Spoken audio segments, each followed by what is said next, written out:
Dizajn už nie je taký originálny, ako mal predchodca.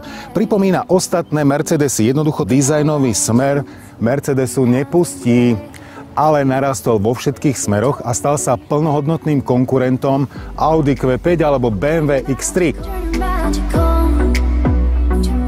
Pod prednou kapotou mi pracuje osvedčená dieselová štvorvalcová 2.2 s výkonom 150 kW, čo je 204 koní.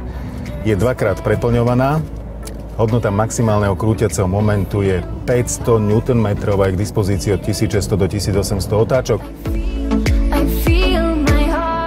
O dynamických možnostiach tohto auta hovorí zrýchlenie z 0 na 100 za 7,6 sekundy. Motor ovláda 9-stupňový automat, Mercedes ho označujú ako 9G Tronic. Jeho snaha je, aby radil vždy čo najvyššiu rýchlosť, tým sa znižujú otáčky, spotreba a takisto aj hluk v kabíne. Aj keď naštartujete, nepočujete, že pod prednou kapotou pracuje diesel. Naozaj je veľmi kultivovaný. V meste v pohode jazdíte pod 7 litrov nafty. Dostanete sa na diaľnicu pri tej 130-ke. Tam je tá spotreba okolo tých 7 litrov. Tu sa nedá jednoducho obabrať, je to veľká plocha. V priemere sme sa zmestili do 6 litrov, keď sme jazdili po okreskách, po diaľniciach a samozrejme v meste.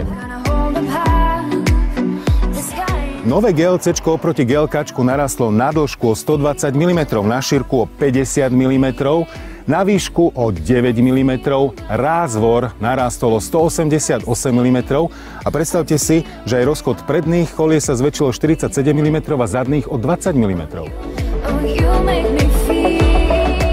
Zlepšila sa aj aerodynamika. GLKčko malo koeficient odporu vzduchu 0,34, GLCčko má 0,30. GLCčko je väčšie, aj pôsobí väčším dojmom. V priemere je 80 kg ľahšie, samozrejme v závislosti od motorizácie a výbavy. Podľa mňa je to plnohodnotná alternatíva k C-čkovému kombi. Mne osobne sa veľmi páči dlhá predná kapota a kabína mierne posunutá dozadu. Ešte by som sa zastavil na chvíľku pri tom 9-stupňovom automate. Mám taký pocit, že tá prevodovka radí príliš často. Nevyužíva ten maximálny krútiaci moment. To znamená, že keď sa ťaháte po meste 50-kou, 60-kou, zaradí 6. prevodový stupeň, ale keď potrebujete aspoň na chvíľku zrýchliť, zaakcelerovať, okamžite podradí. Nevyužije tých 500 Nm. Ale na druhej strane idete diaľničným maximum 130-kou a motor si točí 1700 otáčok. A pri tej mestskej 50-ke, 60-ke, na tom 6. prevodovom stupni, tam sa to prevaluje 1300, 1400 otáčok. Zase to je čarovné. Ale musím povedať, že motor zase ani pri takýchto nízkych otáčkach neduní. Proste nemám pocit, že by to auto celé strpalo. Nová generácia triedy E má 84 LED svetiel. Tie svetlá svietia neskutočne. GLCčko ich nemá 84, ale má takisto vysokovýkonné LED svetla s funkciou denného svietenia a s integrovanými hmlovými svetlami. Od SUVčka sa žiada, aby malo prekryté prahy dverí. GLCčko to nemá. Keď prejdete po polnej ceste a zablatíte si spodok auta, keď vystupujete a nastupujete, máte zababrané nohavice. Zadok auta je taký mackatý, má čosi do seba. Až na ten spodok. Tie nefunkčné koncovky výfuku s tou chromovou lištou, to nie je moja šálka kávy. To nie. Najväčšou prednosťou GLCčka je však trojkomorový vzduchový podvozok. Jazdím na veľkých, ťažkých 20-palcových kolesách, 245/55, dokonca runfletoch. A ten podvozok krásne žehlí všetky nerovnosti. Auto je vybavené aktívnymi tlmičmi, ktorý každý zvlášť dokáže meniť svoju charakteristiku. Stačí, aby ste prešli cez nejakú väčšiu jamu alebo výmol a v tej chvíli sa zmení tá charakteristika. Auto dokáže krásne preplávať cez tú jamu, bez toho, že by do kabíny prechádzali nejaké rázy alebo nejaké otrasy. Interiér vyzerá kvalitnejšie, ako malo GLKčko, ale zase na druhej strane budem sa opakovať. Ten predchádzajúci bol taký, aspoň pre mňa, taký atraktívnejší. Najväčšou prednosťou tohto interiéru je priestor. Toho je všade naozaj dosť. Či už po zdĺžnom smere, alebo v priečnom smere. Tu nebude nikto lamentovať, že má málo priestoru, či už nad hlavou, alebo na nohy. Keď sa pozriem na tú palubnú dosku, to je originál C-čko, ale že úplne. Aj s týmto tabletom, to by som prijal, keď bol umiestnený nejak inak, nie takto do priestoru. Ovládače by mohli byť umiestnené niekde inde, pretože keď idete po diaľnici 130-kou, pred vami veľa aut, za vami veľa aut a vy musíte hľadať prstom alebo odvrátiť pozornosť od cesty, toto nie je podľa mňa celkom dobré. Keď ste v ekorežime a dáte nohu dole z plynu, tak máte režim plachtenia. A to znamená, že prevodovka sa hodí do neutrálu a zase šetríte palivo. A keď idete z komfortu do športu, tak auto citeľne stuhne. Nie je to zase niečo výrazné, že by vám išli vypadnúť blomby, keď prejdete cez nejakú jamu. Aj to riadenie je trochu strmšie, aj ten plyn trošku inak reaguje. Nie je to zlé, ale mne sa aj tak najviac pozdával ten režim komfort. Nemám pocit, že by mi chýbala dynamika, ani to auto nie je také plavné, také vláčne, ako keď to hodíte do toho ekonomického módu. Na zadné sedadlá sa nastupuje trošku ťažšie, ten vstupný otvor je dosť úzky, určite by mu prospelo, keď bolo pár centimetrov dlhší. Miesta je tu na rozdávanie, naozaj, ja mám sedadlo nastavené na seba a pred kolenami, nad hlavou, miesta celá kopa, len ten sedák by som prijal, keď bol trošku dlhší. Ale inak sa mi tu sedí dobre.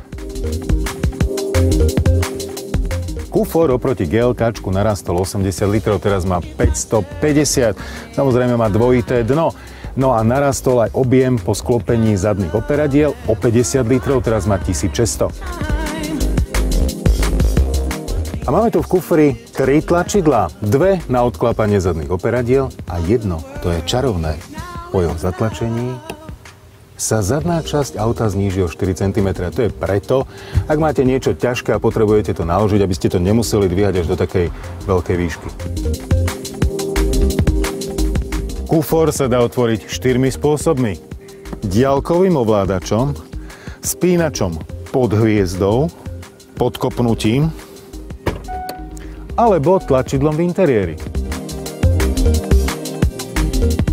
Mercedes GLC dokáže fungovať výrazne nad pomery triedy.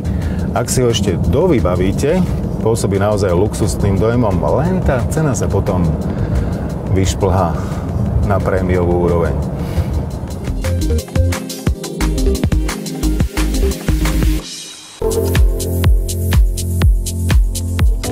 Už som spomínal, že GLCčko sa vďaka vzduchovému podvozku dá pridvihnúť na svetlú výšku 23 cm, aj keď nemá offroadový balík. Rozhodli sme sa, že ho vyskúšame v teréne, no a vedľa mňa sedí Miro Antal. Miro, vitaj, ahoj. Ahoj, ahoj, Dodi.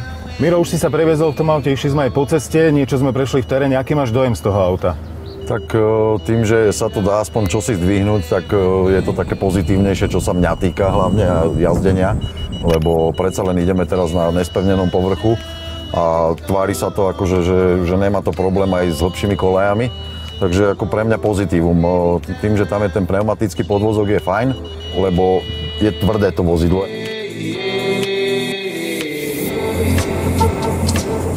Na mňa troška predimenzované elektronikou, ako počujeme v celom tom vozidle. Aj keď sa to snažíme povypínať akokoľvek.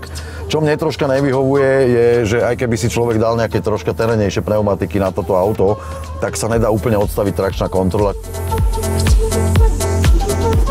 Pri správnom nájazde na nejakú jamu alebo tak na nejaký hrbol treba rátať potom s tým, že teda vpredu je ten dlhší plastový nárazník, čiže... Mne sa to veľmi nepáči, ale je to leštenka, vieš, berme to, že to je na cestu auto. Áno, len pri tom predchodcovi jeho proste boli tam teda tie hranatejšie tvary a ako si všímam pri tej jazde, tak troška čo mne vadí, že jeho predchodca mal tú kapotu troška rovnejšiu, čiže bolo cez ňu viacej vidieť.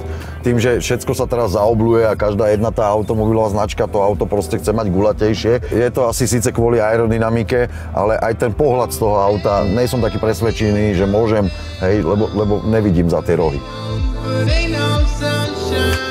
Tie nárazníky, že sú potiahnuté až po zem, je proste dizajnová záležitosť. Pre offroad nič moc, ale zase plusom tohoto auta je teda, že môžem to dvihnúť na tých 23 cm na tú svetlú výšku a dovolím si s tým ísť aj, či to je na záhradu, na ryby, alebo v zime, keď je sneh, určite ľuďom sa to viacej ľúbi, keď tie auta sú teda guľačie.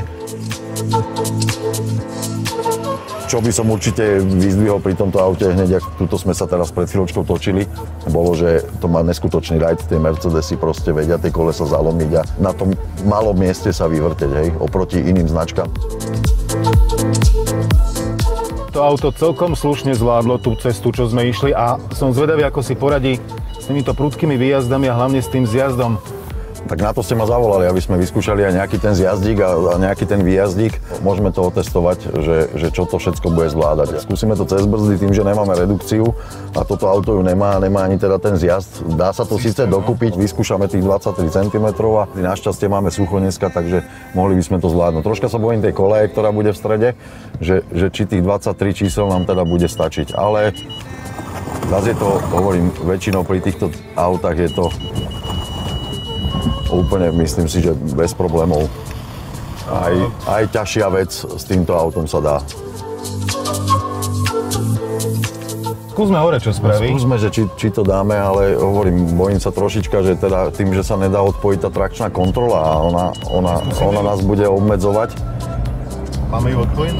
Nemáme ju odpojenú, ale skúsme to s ňou. To asi nepôjde? Asi nepôjde, môžeme to skúsiť odpojiť. Nastavíme, máme off. Trakčná kontrola a že či tam bude teda nejaká zmena. No, toto je ten problém, ale...